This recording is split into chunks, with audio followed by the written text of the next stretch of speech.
next, the Maserati. And I might be in a spot of bother. It's the heaviest of the bunch, and it's got the least horsepower. Could be on for a win this time. I paid at the toll booth. Oh, it's that old bloke again who wants a race. Here we go.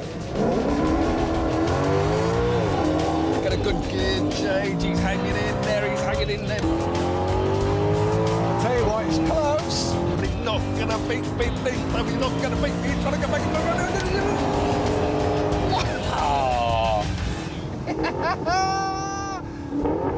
There's not a lot in it. The other essential task was to refill the washer bottle. But first we had to work out how to take the bonnet off. This is the manual for a £490,000 car.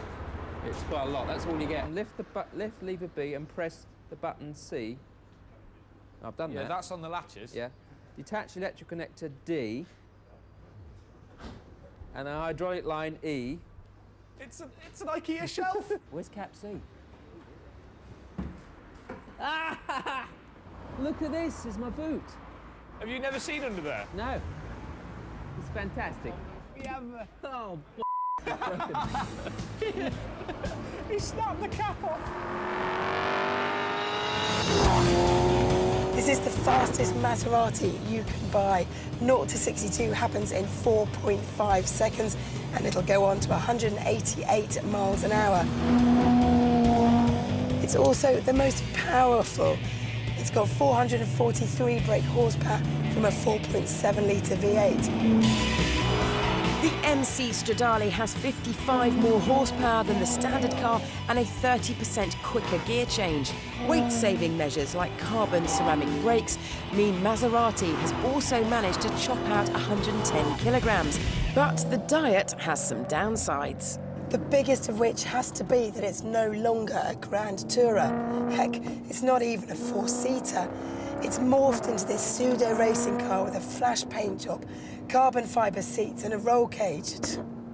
Fantastic!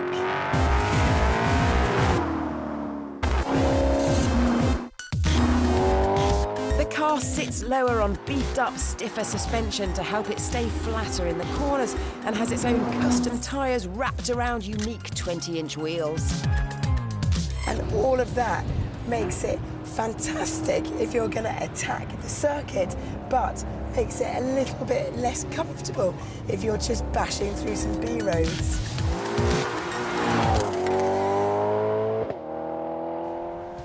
But disastrously, the track was snowbound.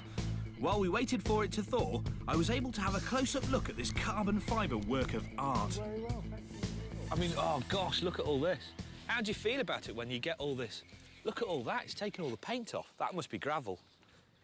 The fact of the matter is, the car is to be used. I mean, you know, I think it makes the car look meaner. You think it makes it look meaner? It looks like it's been used. I mean, you know, what's the point of having a car that just sits there all gleaming? You've not got no front number plate, Frank. Where's your front number plate gone? It's behind my seat. That's a bit naughty. Yeah, I know, but it'd spoil the lines. So pull it down. Pull it down. And you lift in unison. Pull. Pull. Pull. Wow. And that's the problem. What? Where'd you put it? So I said, could I have the options list? Yeah, certainly. So where is it? I said, well, there aren't any options. I'm sorry, Pete can't have any. What about a radio? No, can't have a radio. What about choice of upholstery colour? No, that's the only choice you can have. How much did it cost again? Or £470,000. So, the Maserati Gran Turismo. Let's start with the stuff I don't like. Well, there isn't anything at the minute. And that's because this is the sexiest, most desirable, most fabulous looking car you can buy today. From whichever angle you choose, this thing looks like it's worth every penny of its £78,500 price tag. I defy you to tell me of a prettier car on sale. And you know the best bit? Well, it's not the looks, it's the image. Nowadays, Maserati is the only untarnished supercar name left. Tell people at a party you drive a Lamborghini or a Ferrari, well, they're going to back off, assuming that until last week you were one of those lottery winners who shopped at Netto. Tell him you drive a Maserati, well, they're going to want your room number. And when you've got them in your room, you can tell them that 0 to 62 takes 5.2 seconds, and top speed is 177.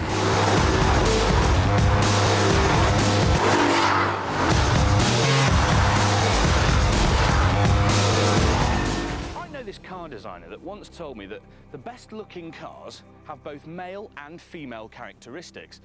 Now, I just thought he was being a bit pervy, so I ignored him. But the Maserati Gran Turismo proves he was right. See this front end? It's just all man. It's got these very scowly, aggressive, fierce looking headlights, this great big mouth with a wonderful floating trident in the middle. And if this pulls up in your rear view mirror, I dare you not to flinch. This is a totally man face. But then when you get to the back of the car, it starts being all curvaceous. There's hips. This is the female side of the character. And the front and the back seem to flow into one another. It's brilliant. It's beautiful. It makes the BMW 6 Series look ham-fisted. The Mercedes CLS look dull. It even makes Aston Martin look old-fashioned. Frankly, as long as it doesn't fall apart like a clown's car after one corner, I'm going to start saving. And it hasn't! Hooray! No more jokes about flaky Italian craftsmanship then. And from where I'm sitting, there's another incentive. 8 incentives, in fact, arranged in a V. Whoa!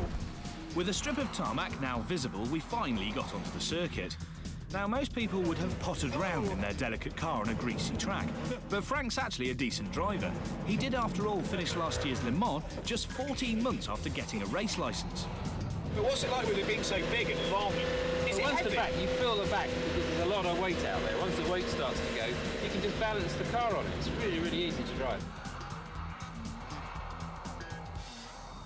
Or maybe not. Or maybe not again. Although he did keep it going.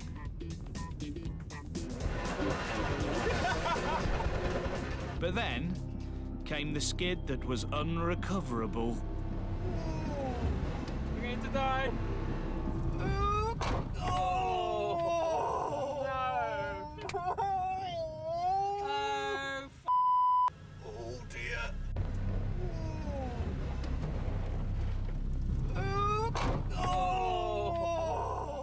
The rear spoiler took the brunt of the impact, causing about £5,000 worth of damage to the carbon fibre body.